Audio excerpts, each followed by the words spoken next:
What's up, gang? It is official. I am going back to a job, a job.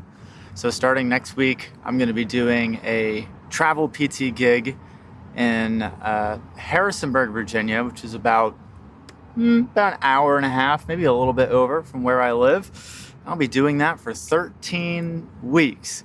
So I'm going to crack open a drink here and we'll just chat a little bit about what's been going on. So today I'm sipping on a new seltzer water. I like to experiment every now and again with some new flavors, some new brands. So I got Waterloo Sparkling Water Summer Berry flavored. I got this from Whole Foods. It was on sale. I usually never buy drinks from Whole Foods because Whole Foods has just absolutely ridiculous prices, and not in a good way. Terrible prices. But there's like some things that I need there. Like I buy my Icelandic yogurt from there. I know, bougie. Got to get my yogurt from there. And they also have, I know I'm going to be on a tangent, but you know what? That's okay. They also have the best deli meats of all time. So most deli meat, I don't care for, even if it's the good stuff like Boar's Head, because it still tastes processed to me. It doesn't taste like the real thing. However, at Whole Foods, you can get turkey, like turkey breast, boneless turkey breast, and well, I guess it's boneless anyway. But it's like real. It's like what you would have at Thanksgiving dinner. It's wild. So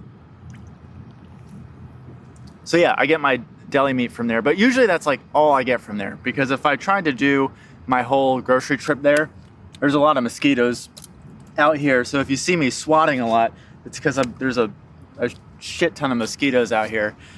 So anyway, I typically only go there for those couple things, but they just happen to have the seltzer water on sale, and I was feeling a little adventurous and wanted to try something new, so I figured I would give it a go, and it tastes quite good. So yeah, I'm going back to work, and I'm okay with it. Like, you know what? I thought I was gonna be like kind of bummed out about it, and I mean, maybe I am to an extent, but it's also like it's how I choose. It depends on how I choose to look at it, right? So I can see it as a bad thing, like, oh, I failed, I didn't get to my goal of being able to work for myself, all that. But like, I don't know. Or I could see it as, oh, this is a fun side quest that I get to do, right? Like I get to go to a new town. Granted, this is a town that I've been to before. So Harrisonburg is actually where I went to college. So I went to college at James Madison University. And so I'm familiar with Harrisonburg, but I haven't been there in, oh God, since 2013. So 11 years or something. It's wild. So yeah, I'll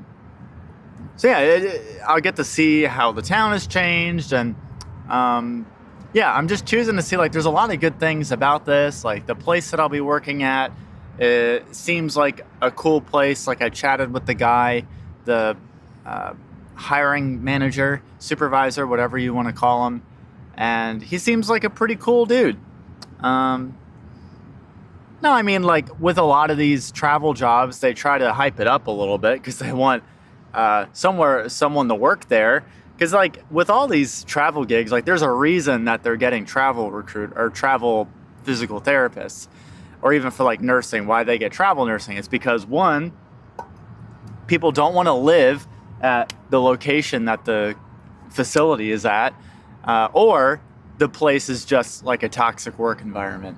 And I think for the place that I'm going to, it's not so much a toxic work environment. Well, I don't know. I don't think it is. I got a decent vibe from the guy when I was talking to him.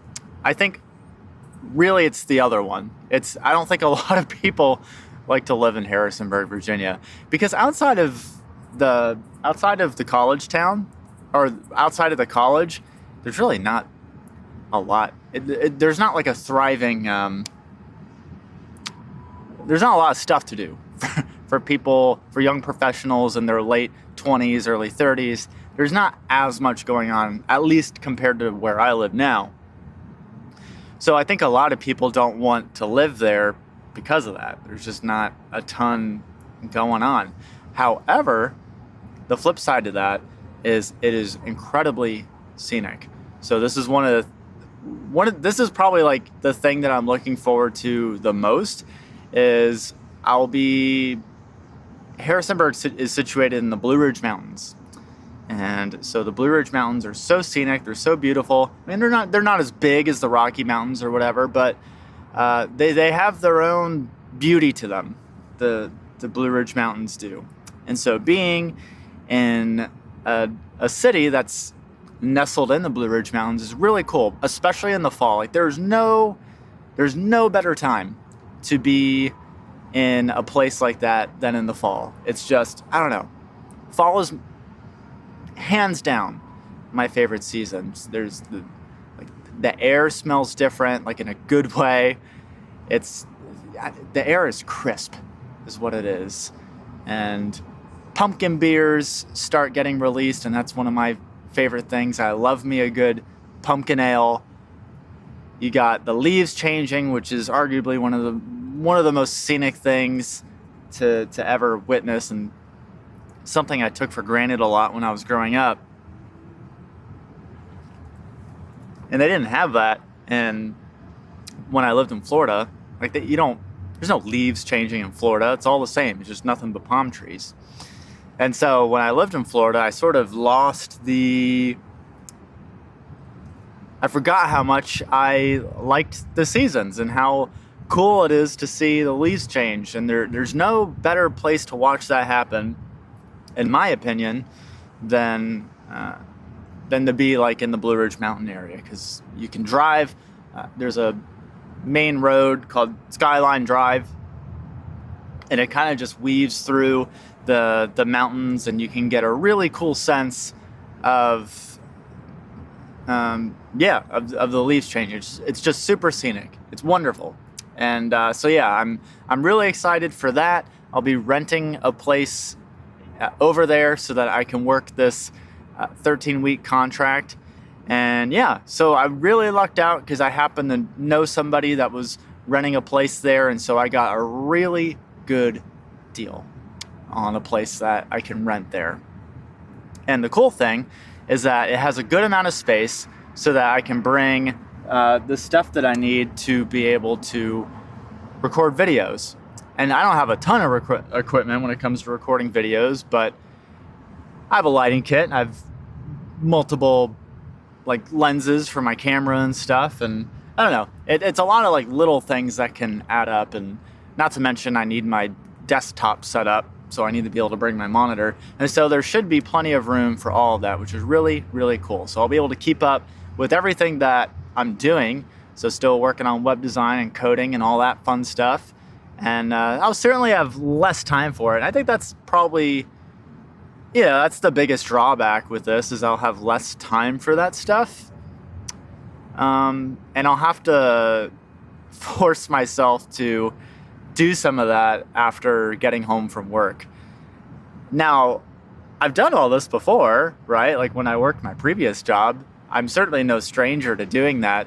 But I gotta be honest, it's been nice it's been really nice the past few months where I can work during the day on the things that I want to be working on, and then around 5 o'clock I can just call it quits and then do whatever else I want.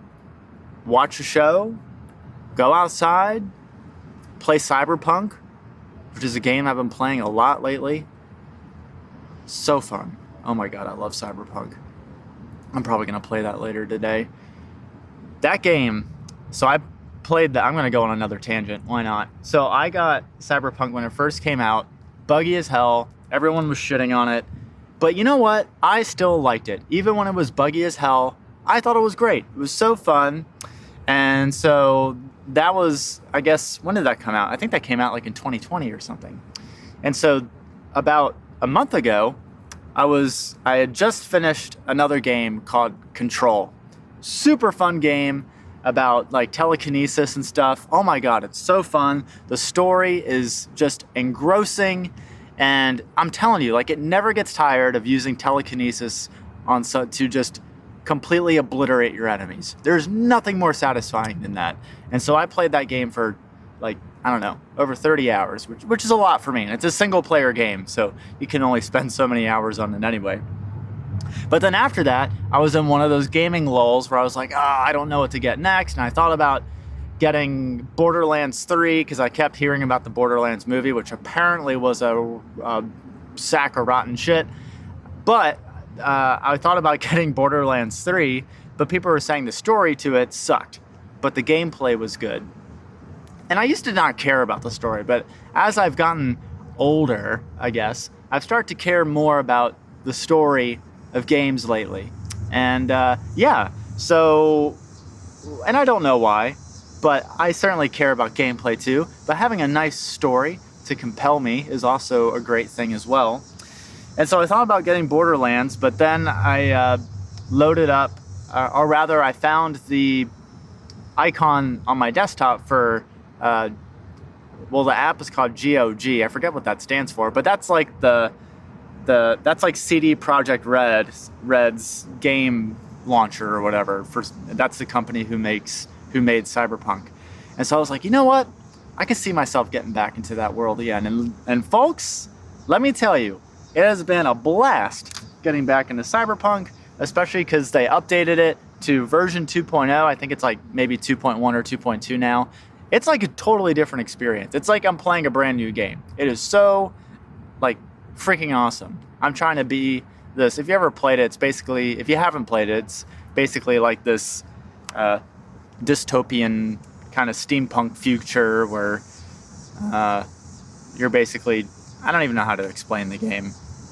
Just picture GTA, but steampunk and way in the future and dystopian. That's probably an easier way to explain it. The story of the game itself is actually a little bit complex. But in any case, super fun. You get to kind of customize your builds and all that. And I've been having an absolute blast with that. I don't even know how I got on this conversation, to be honest. Okay, I remembered. Because I have free time to be able to do that sort of a thing.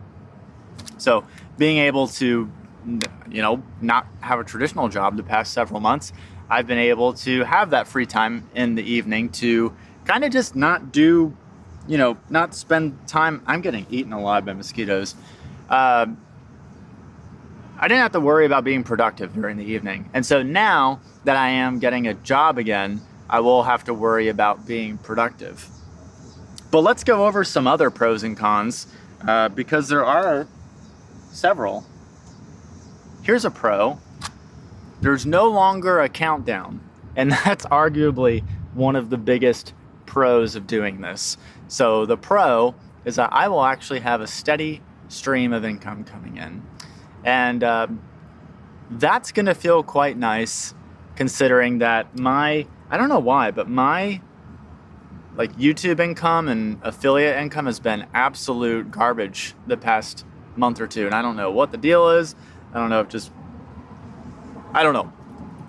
what's going on, but my revenue has been in the tank. So it'll be really nice to have a job and be able to get some consistent revenue, or get some paychecks coming in on a consistent basis. So that will be really nice. So that's a pro. What else is a pro? Here's another pro. So another one is it's only 13 weeks long. So once I basically, the way it works is I have a recruiter that I work with, and he finds all these jobs for me, and he lets me know where they are, what the setting is, what the pay is. And so I just kind of pick from there, and I will have a meeting with the hiring supervisor, and if we like each other's vibe, then I'm offered the job. I mean, it's way different than tech. The few UX interviews that I did, it was so involved. They were incredibly long interviews, multiple interviews. It was a nightmare. For the stuff that I'm doing now for PT, especially travel PT, it's like I get on the phone with the guy, he tells me about the position, and then he just asks me about what did he ask me? He asked me like what's a challenge with being a PT for the particular population that I'm going to be seeing, which is like older people. And like that was it. That was the only question he asked me. And so I gave him my answer, and he was like, "Hey, sounds good. If you want it, it's yours." And so I forgot how easy PT interviews are. I mean, you literally they're 10 to 15 minutes long, and more than half of it is not even me talking. It's just me listening to what the hiring manager is saying about the job and explaining the ins and outs of it. And a lot of it's just me asking questions to learn more about it. See, that's also the cool thing about travel PT, or really like any sort of travel profession, is that the people that are hiring are desperately in need of someone to work there. So, whereas for a lot of fields, the employer has most of the leverage because they have a sea of applicants. For what I'm doing for travel PT, there's no applicants, because the only reason that they're even using a recruiter is because they can't find anybody to work there. And so therefore I have all the leverage, which is a very nice feeling, because I can go into the interview very relaxed. And, I'm not pompous during it. I'm not arrogant or anything like that, but I can just be more of who I am and answer things maybe more genuinely, ask questions that I'm curious about, and not just like stuffy questions that people tell you to ask in interviews, but, if something pops into my head, what's a day in the life of like a PT that works here? What's the schedule like? Things that actually pop into my head that I'm curious about. So yeah, it's a really neat thing. So that's a big pro, is that the leverage the leverage equation is totally switched, and that the applicant has pretty much all the leverage, and the employer. It's not like I can command my salary per se, but as long as I'm a reasonable person, I pretty much have the job. And if I have a PT degree. What else? It's only 13 weeks long. So this could be the worst experience in the world, which I don't think it will be, by the way. I think it'll be pretty cool, actually. This could be the worst experience in the world, and it only lasts 13 weeks. That's the cool thing about this, and this is one of the big reasons why I wanted to do this versus going back to a permanent position, is there's always a finish line. It's nice when you see that there's a finish line. And not that I'm going to be dwelling on that each and every week, because I don't think that's a very healthy thing to do. But it is kind of nice to know that, hey, this is just a temporary thing, and then I can take another month off if I want. So that's really cool. And there's something else too. Well, the pay's a lot more. I'll tell you that much. The pay's a lot more than like a typical permanent position that I would get. So that's going to be amazing, especially since I just got a new car recently. And so I would like to pay that off as quickly as possible. What else? What about cons? I already talked about one of the cons, so I'm not going to be able to work as much on the web design, coding, YouTube. I might have to bump down the once. Well, I don't know. I might not have to. If I make more casual videos like this, which personally I like making anyway, which, by the way, if you've watched this far, you must have some interest in these kinds of videos. But if you do like these kinds of videos, can you just let me know in the comments, like truthfully, not just to boost the algorithm, but honestly, let me know if this is stuff that you like. Because personally, these are videos that I like making. And it's not to say I dislike the other more kind of, concrete topics with more concrete value, I guess. I like making those, but they're harder to make. And so I'd like to do more of a blend where, if you've noticed recently, I kind of do one informational video and then one kind of, I was going to say low effort. I don't like that word. One casual video. Let's call it casual.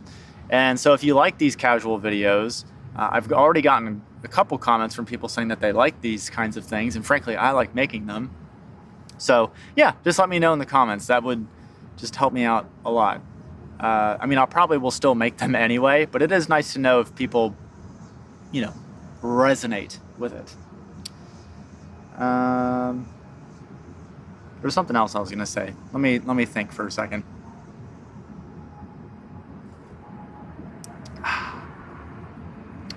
What was it?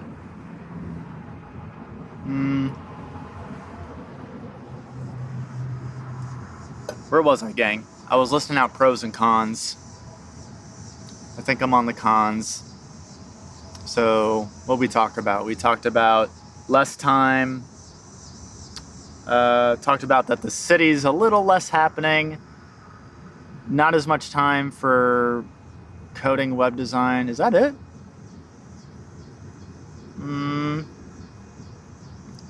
I think that might be it. Those might be the only two. Well, I don't really have friends there. So that's like another thing. That's like another con. And that is like something that's like in the back of my mind is I don't really know how to meet people anymore. Well, let me rephrase. Because I've met people in where I live now through like improv groups and things like that. But in a town where there's not like a huge social scene, I'm not really sure how to go about meeting people. Because like it's a really strange dichotomy because I really love talking to people. However, I'm not the most I guess outgoing is the word. I'm not the most outgoing in the sense that I'll just walk up to people and start talking to them. Like if there's let's say there's a meetup group that happens to have an interest that I vibe with. Let's say it's like a musicians meetup group or something. Or let's say something relevant to my channel. Let's say there's like a I don't know. A web designers meetup. That doesn't exist. I'm going to go to my musician example because that does exist. Let's say there's a musician meetup. Like I walk into the meetup, wherever it's at, and I'm always like tense.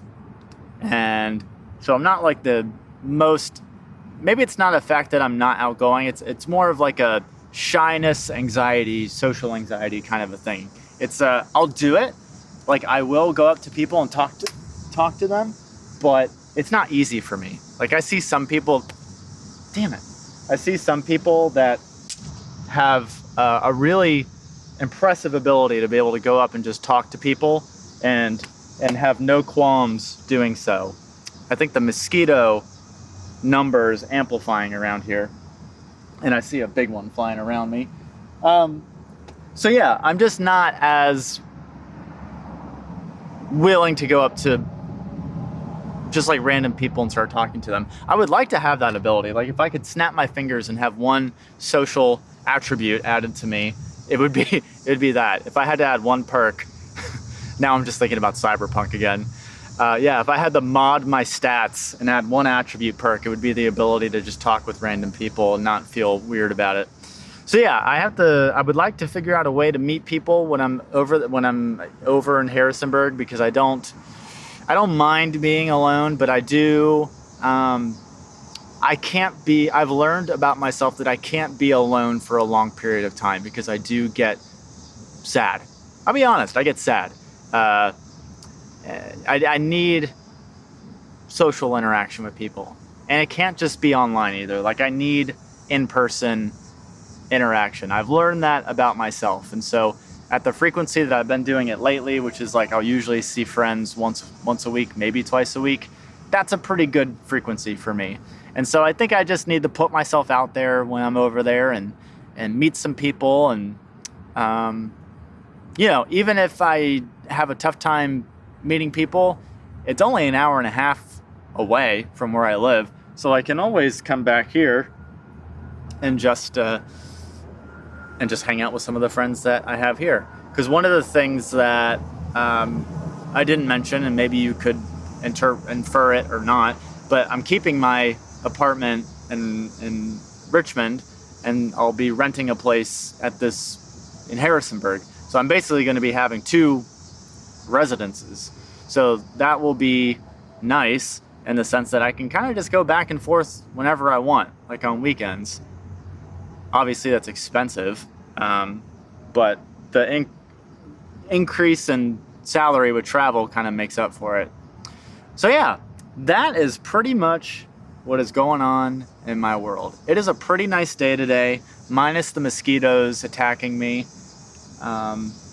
Yeah, it's the past few days have been immensely humid and close to, like, it was, I don't know, I think it was like in the 90s yesterday, Fahrenheit, obviously. For anyone that is not in the USA, I'm talking about Fahrenheit. And yeah, so it's been really hot, but now it's a lot cooler. It's still a little bit humid, but it's not bad at all. And so I figured I would make a video outside because a lot of my videos lately have been indoors, and I miss doing these outdoor videos. They're so fun, and if nothing else, then it just gets me outside. And it's fun. I can take in the sounds around me. Like, I don't know if you can hear it, but there's some live music. Can you hear it?